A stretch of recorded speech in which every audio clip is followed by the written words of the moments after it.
ప్రజా TV Telugu news. Pulivarthi Nani అనే నేను శాసనసభ సభ్యునిగా ఎన్నికైనందున శాసనం ద్వారా నిర్మితమైన భారత రాజ్యాంగం పట్ల నిజమైన విశ్వాసం విధేయత చూపుతానని, భారతదేశ సార్వభౌమాధికారాన్ని సమగ్రతను కాపాడుతానని, నేను స్వీకరించబోయే కర్తవ్యాన్ని శ్రద్ధాశక్తులతో నిర్వహిస్తానని దైవసాక్షిగా ప్రమాణం చేస్తున్నాను.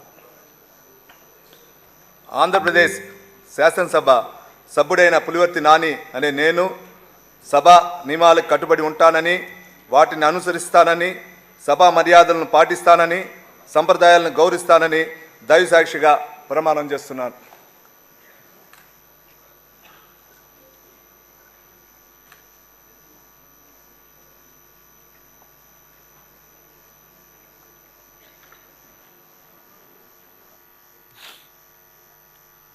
శ్రీ నరేంద్ర కుమార్ ధూళిపాళ్ల.